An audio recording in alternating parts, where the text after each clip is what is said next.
All right, welcome to this episode of Trojan Poetry. I've picked the poems, the painting, and the song this week. Mike has never seen it.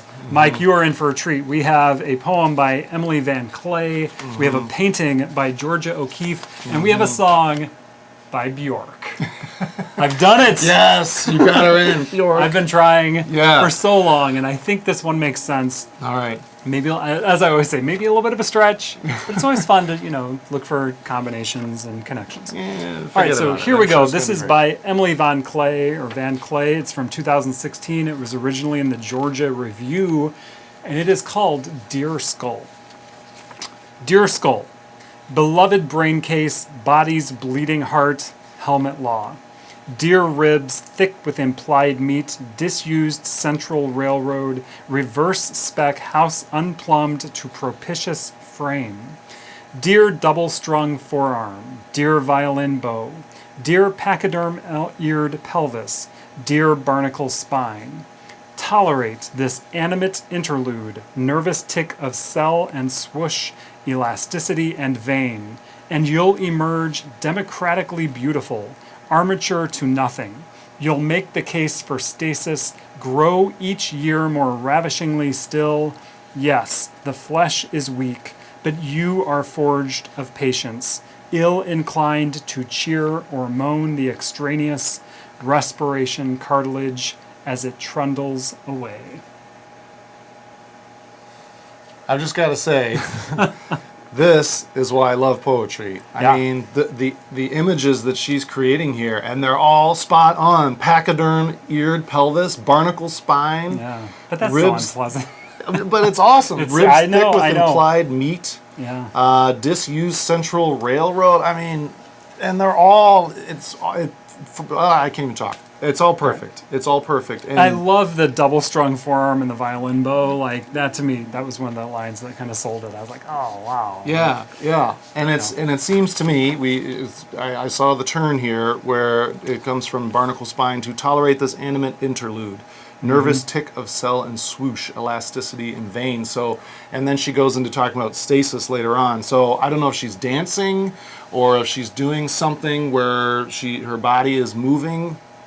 And she's basically apologizing, like, sorry guys, I know you like to be still because you're bones and you don't do that.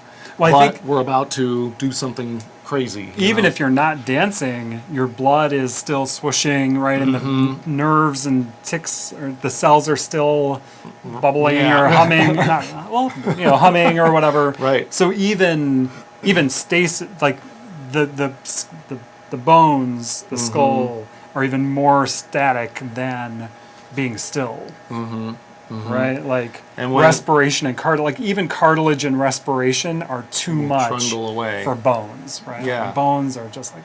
Well, and it says, you'll emerge democratically beautiful, armature to nothing. So, and then she says, the flesh is weak, you are forged of patience. So in other words, you will be left. The skeleton is left. Respiration and cartilage will trundle away. You'll emerge democratically beautiful. So she's like, I know you're in there.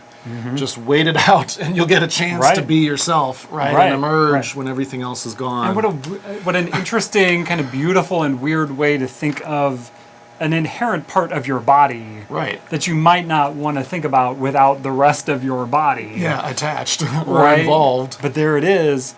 And to think that a skeleton can be beautiful. If you look at each little tiny part, it reminds me of the story of the guys who are in the room and none of them can see and they're all touching part of an elephant and they say, oh, it's an ear, it's a tail, right? And so she's zooming in and describing each tiny little piece. But when put together, it's democratically beautiful. And I think my skull is a beloved brain case. I'm going to start thinking about my beloved brain case. Of Beowulf, like the Kennings, like the way they would rename things in Beowulf, that kind of grand beloved brain case, body's bleeding heart. Helmet law. That one especially. I was like, that's like Beowulf. Kind of fun. Yeah, so wear your helmet when discussing this poem. So I read this, I was like, wow, that bowled me over. And I thought, okay, what kind of pictures or songs can we get about bones or skulls? And I thought of like the pictures of like in the medieval, wasn't it the medieval when they would have skulls in all the paintings, like the memento mori, or to remind you of of death, right, and that it was always present. Yeah. But then I thought maybe of a more interesting one of Georgia O'Keeffe and all of her skull paintings and the bone paintings. And this one in particular, I'll put it up, is called Cow's Skull Red, White, and Blue. And I found a quote here where she actually talks about why she did that, why she painted skulls. So here's the quote. "I have wanted to paint the desert, and I haven't known how. I always think that I cannot stay with it long enough, so I brought home the bleached bones as my symbols of the desert. To me, they are as beautiful as anything I know. To me, they are strangely more living than the animals walking around, hair, eyes, and all with their tails switching. The bones seem to cut sharply to the center of something that is keenly alive on the desert, even though it's vast and empty and untouchable, and knows no kindness with all its beauty." That middle section, they're strangely more living than the animals walking around. Right. Hair, eyes, and all with their tails switching.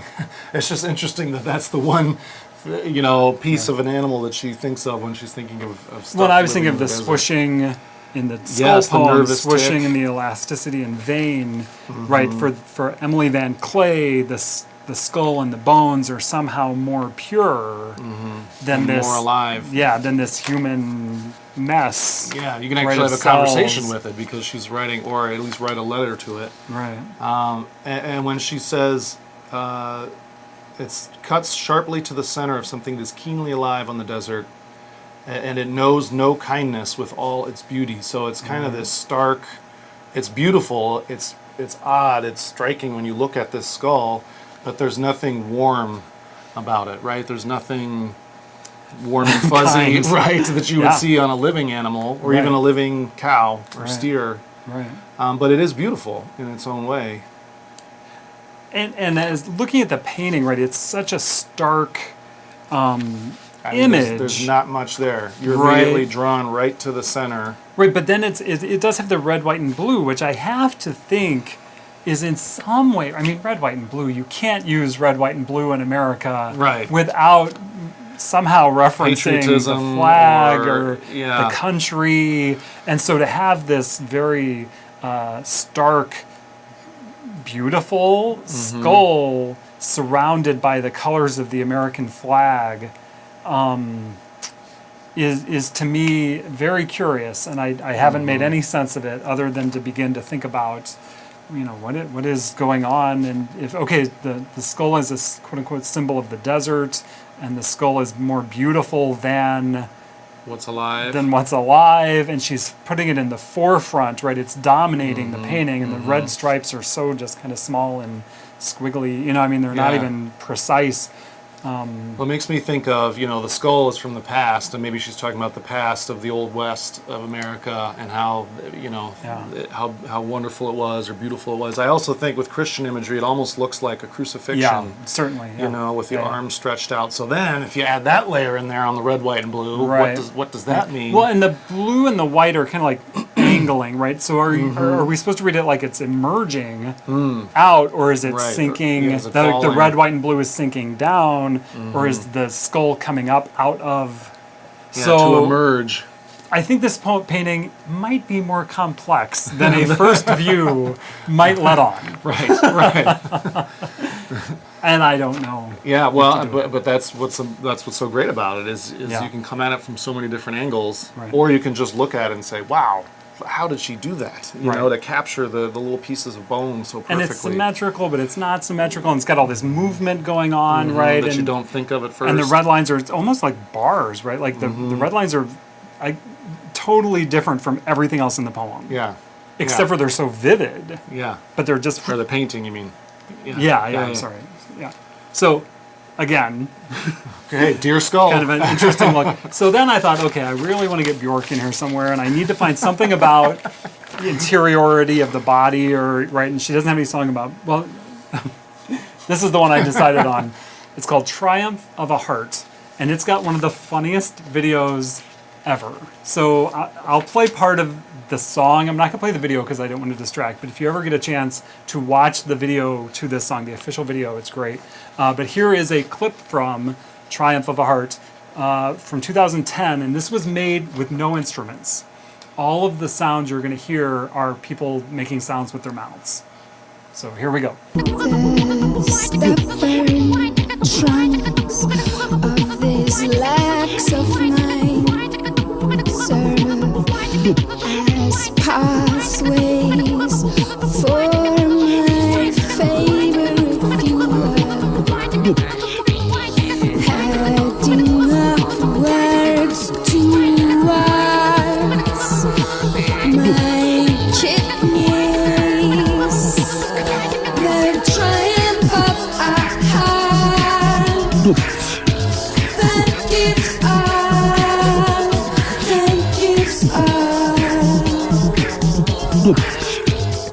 All right. Now, again, go watch the actual official video because it's about Bjork and having a kind of a difficult night, and her boyfriend has to come save her, but her boyfriend is a cat. So with all of the acting abilities of a cat, who looks, it's hilarious. It's a great video, great video. So, Mike, I'm sure you were able to instantly jump to all of the connections that I made. Yes, what do you that's think? right. 2010 Bjork. Well, I think it's another one of those interesting ones where someone's focusing on something that you never really think about, you know, or most people don't think about the triumph of their heart that's keeping you alive, right? I mean, and all the lines are about all through my fingers the veins support blood that gushes impulsively towards, right? So she's just thinking about, wow, my heart's pumping, and what's going on inside my body. And I think like the first inclination would be, oh, it's about the heart. Right? It's about like love and the heart has triumphed over everything. But no, it's literally about how great your heart is because it pumps blood. And keeps you going. Which is, in fact, her favorite fuel. Yeah.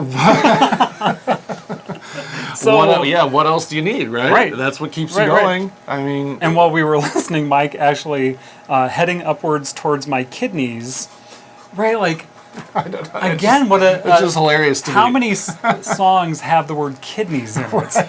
Right, but the idea that you're going to celebrate your kidneys, Yeah. of course you are, right? I mean, Yeah. it's awful to live without kidneys. Yeah. And if you think about everything that's going on right now while we're sitting here that we never are conscious of. Right, and the smooth, soft, red, velvety lungs, right, pushing a network of oxygen joyfully, right? Like your lungs are just these like They're beautiful loving it. things. Yeah.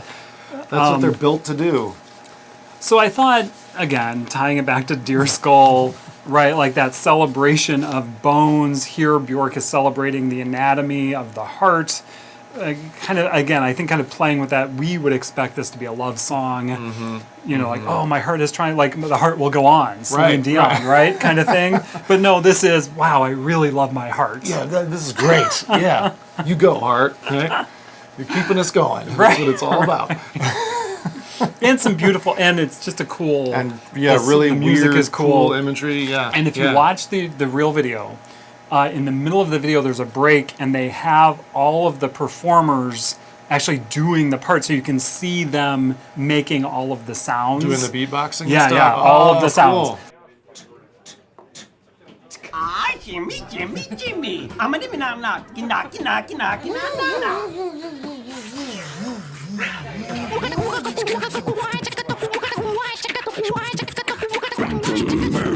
So it's really, really cool. Yeah. And there's the cat. Of course. I mean, who could forget? So hopefully that was a fun text set to think about. I don't think we got to the bottom of Georgia O'Keeffe by any means, but the other two, I think. I think we're in Right, it. I yeah, think we yeah. triumphed. All right. Well, thanks for watching. Join the conversation on Twitter at Trojan Poetry DGN, and check out our website, trojanpoetrydgn.blogspot.com.